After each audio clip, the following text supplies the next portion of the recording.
Teman-teman ada yang lagi ngerasa gini nggak sih?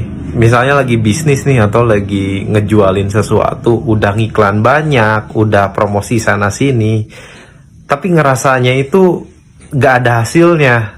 Ngerasanya, wah nggak ada penjualan, kayak percuma aja gitu promosi-promosi kemarin yang udah dilakukan itu gitu. Padahal dalam Al-Quran kan sudah ada solusinya, bahwa jadikanlah sabar dan sholat menjadi penolongmu, gitu kan. Nah, kenapa Allah memerintahkan sabar dan sholat kalau kita menghadapi masalah? Karena saya dapat jawabannya di buku Atomic Habits. Di buku itu ada grafik yang namanya Valley of Disappointment atau lembah kekecewaan. Nah, grafiknya kayak gini. Itu ada ekspektasi kita, garisnya lurus, bahwa keberhasilan berbanding lurus dengan waktu. Jadi semakin lama kita semakin berhasil, itu garisnya lurus. Padahal nyatanya adalah garisnya melengkung. Garisnya melengkung. Nah, tapi ada titik perpotongan, nanti di suatu saat berpotongan lah kayak gitu. Nah, kenapa Allah memerintahkan kita untuk kalau ada masalah sabar dan sholat? Karena lihat, sebetulnya kita disuruh sabar sama Allah, sabar terhadap ekspektasi kita sendiri. Ini yang garis lurus. Ekspektasi kita di sini, sedangkan hasilnya di bawahnya. Ada kekecewaan di sana, tidak sesuai dengan ekspektasi, tidak sesuai dengan harapan. Makanya grafik ini disebut Valley of Disappointment.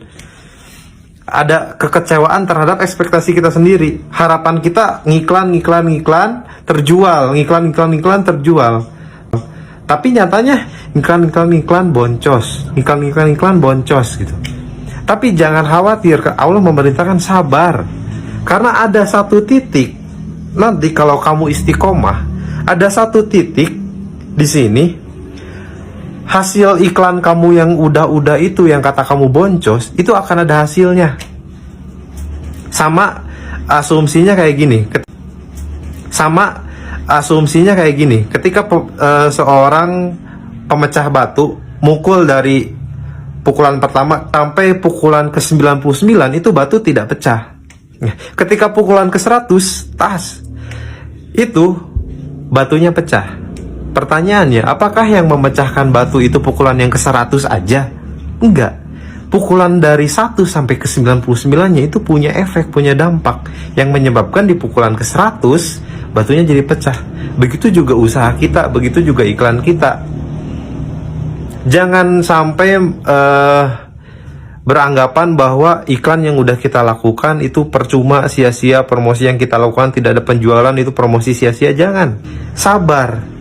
Dan kenapa satu lagi Allah memerintahkan kita sholat ketika dalam masa sulit kayak gitu? Sabar dan sholat menjadi penolongmu.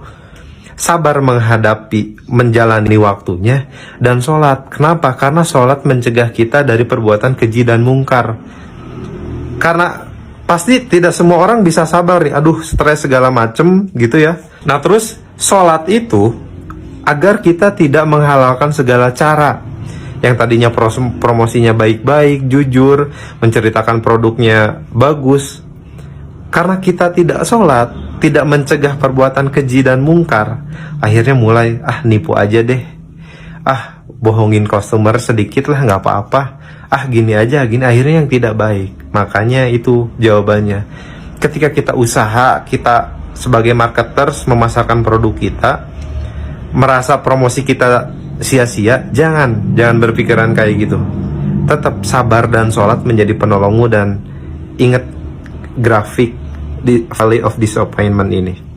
Insya Allah di satu titik nanti kita akan mencapai kesuksesan.